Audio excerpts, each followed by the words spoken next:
por lo pronto pues vamos a saludar a nuestro próximo invitado, Antonio de la Cruz, presidente de Inter-American Times, que lo tenemos allá en pantalla, ustedes lo ven, a quien saludamos como siempre, con mucho afecto. Antonio, buenas noches.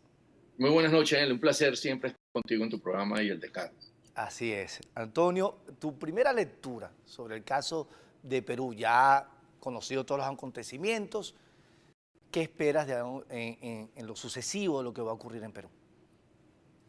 Pero Castillo se comió la luz roja. ¿En qué sentido?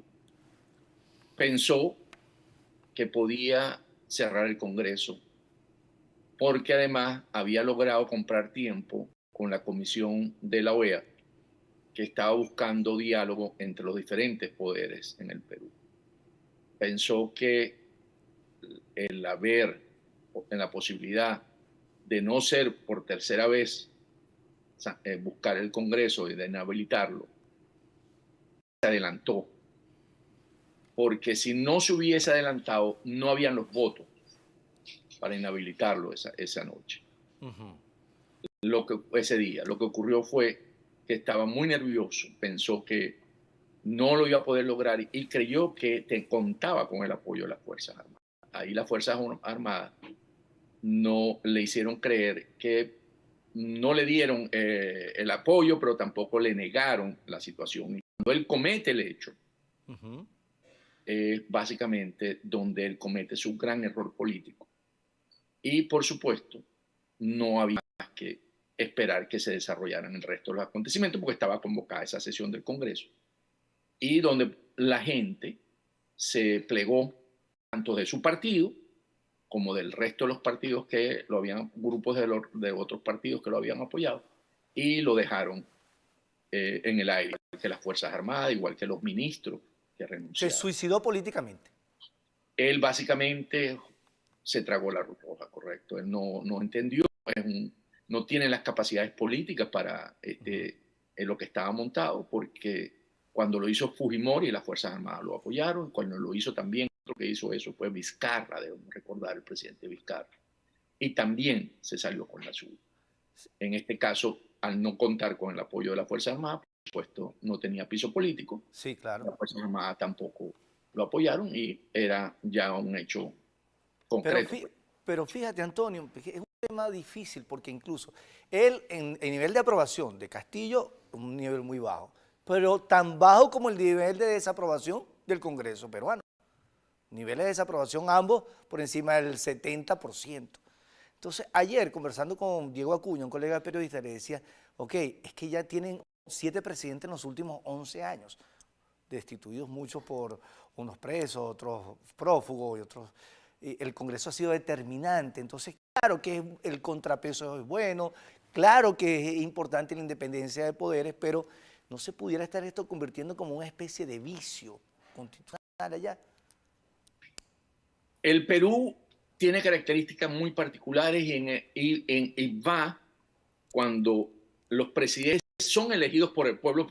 Aquí la cuestión es que Castillo fue elegido por el pueblo peruano y buscaron una antítesis de lo que podría solucionar los problemas de Perú en ese momento. Entonces estabas entre la polarización de la Fujimori con Castillo, y ahí básicamente el rechazo a la Fujimori fue mucho más alto que a Castillo, pensando buscar que podía resolver la crisis de Perú. Y así ha venido ocurriendo con PPK, con Pablo Pedro Kuczynski, con Vizcarra, con cada uno de ellos, cuando Claro. vemos. Entonces, esa situación en Perú lo ha ido llevando a un agotamiento de las instituciones, porque lo que pasa es que el Poder Ejecutivo siempre se enfrenta al Poder Legislativo y el Poder Judicial, y eso desgasta mucho la vida política del Perú. Entonces, ¿qué ocurre? Que en Castillo, y va a pasar con la nueva presidenta electa, A eso me quiero referir, exacto. que viene de su partido, que es una mujer de izquierda, porque a la gente se le olvida que Dina Boluarte. Dina Boluarte es una mujer más intelectualmente preparada de izquierda que Castillo, y es una mujer por supuesto. Era su fórmula, claro. Fórmula. Entonces, asumió el poder su vicepresidenta. Eso de mostrar que Castillo, la derecha, no, le entregaron de acuerdo a la Constitución, se dio un orden constitucional. Y es una mujer Claro. que, claro, para poder mantener la presidencia hasta el 26, que ella aspira, que es cuando se termina el periodo, va a tener que moverse un poco al centro, porque si se quedan en la izquierda, va a pasar lo que tú estás diciendo, va a haber otro presidente nuevo en Perú a la vuelta de corto plazo, porque la sociedad peruana no quiere moverse Sí, hacia la parte extrema de la pero izquierda. Y ahí Antonio, y disculpa, pero sin embargo pareciera que la presidencia interina de Boluarte no tiene mucho futuro, porque además sobre ella pesan denuncias de corrupción. Y ella hoy dejó entrever que es posible un adelanto de elecciones. No lo dijo de una manera literal, textual, pero sí dijo que hay gente que está pidiendo adelanto de elecciones, hay que tratar de como organizar todo y después veremos. O sea, no lo descarta.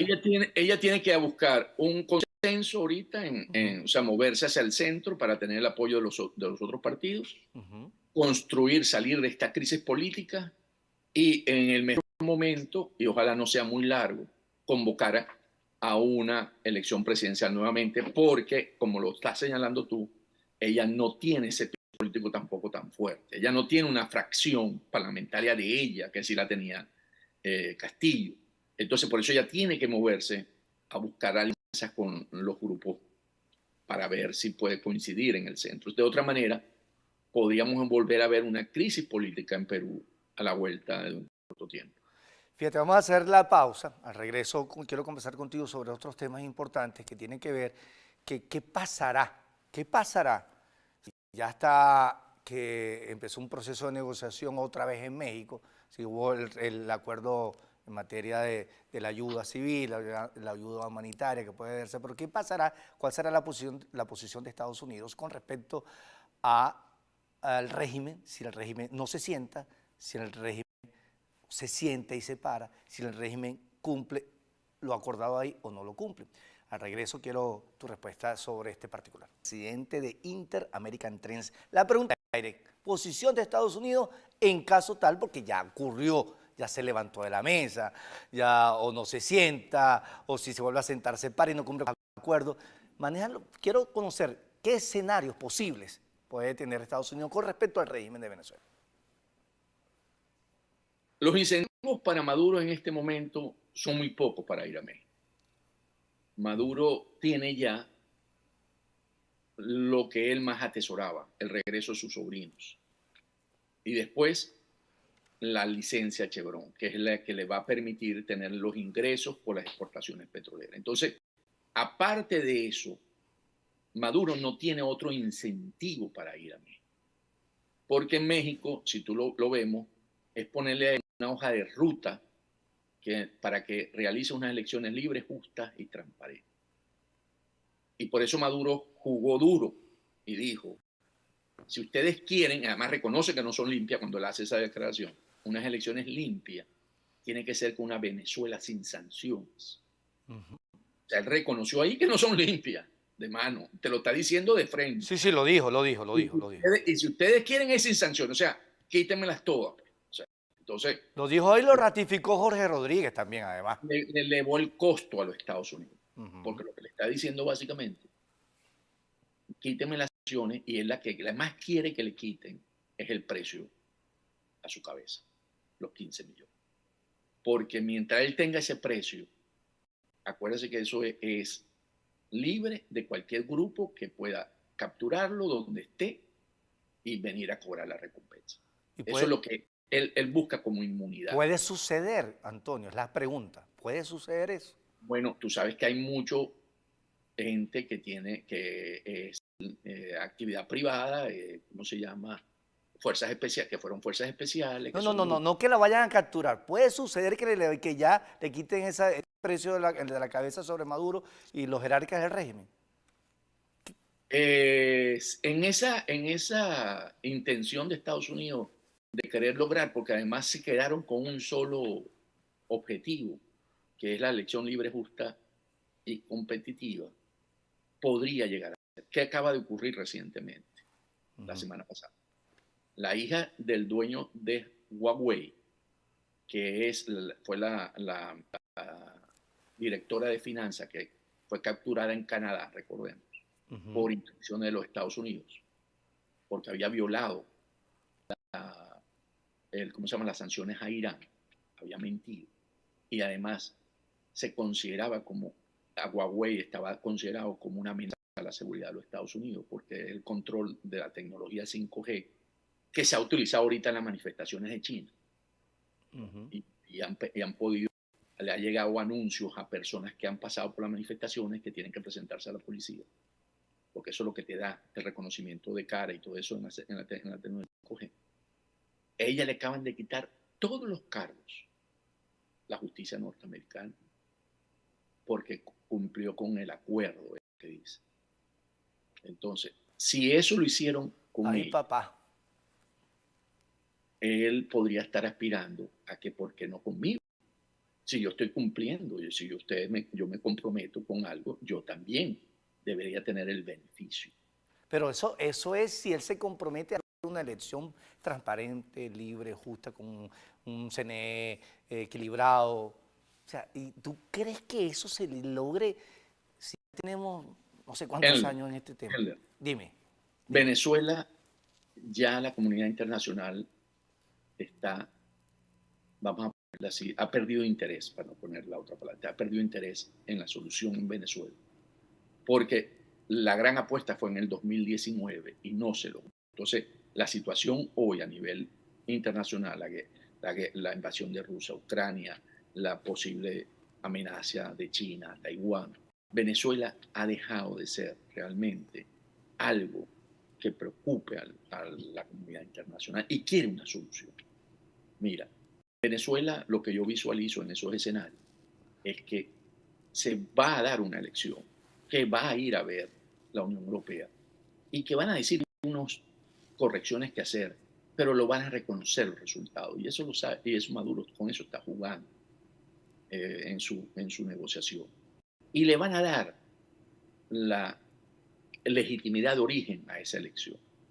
Ajá. Y Maduro va a quedar a partir del 23, si es, o del 24, no sé cuándo van a decidir, porque la decisión la toma él además cuando se hace esa elección, con legitimidad de origen. Y a partir de ahí no hay sanciones para Venezuela, porque las sanciones se colocaron por usurpar el poder, por no tener legitimidad de origen. La legitimidad la tenía la Asamblea Nacional 2015 y el presidente de esa asamblea. Y él está apurado antes de una elección 2024 en Estados Unidos. Eso también juega un papel importante. Ante un eventual cambio de gobierno aquí, si es que lo hay. En ese momento, en el 2024, tenemos la elección presidencial en Estados Unidos.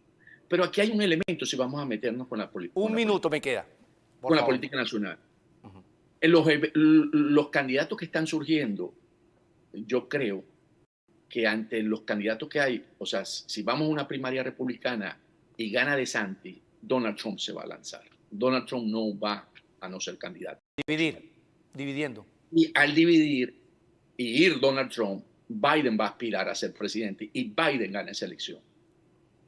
Porque los republicanos van divididos. Y si Trump gana la primaria, va a ser el mismo efecto que hay con los candidatos que él eligió para ser senadores. Perdieron casi todos, ¿okay? Por no decirlo todos. Entonces, Trump no es un candidato hoy ganador en términos de lo que es la política de Estados Unidos. Y si él no lo entiende, el Partido Demócrata va a conseguir un periodo más presidencial en el 24. Entonces, ese cambio más bien es un cambio que va a favorecer a Maduro. Bueno, nos agarre confesado, Antonio. Esperemos que se nos ve lejos la solución en Venezuela. Hoy es el día de la Inmaculada, esperemos. Sí. Bueno, gracias, Antonio, como siempre. Feliz Navidad, hermano, si no lo veo. Feliz Navidad, si no nos vemos, por tu gran análisis siempre pendiente de ti y esos análisis que hace. Gracias por estar con nosotros nuevamente y así nos toca despedir el programa por el día de hoy.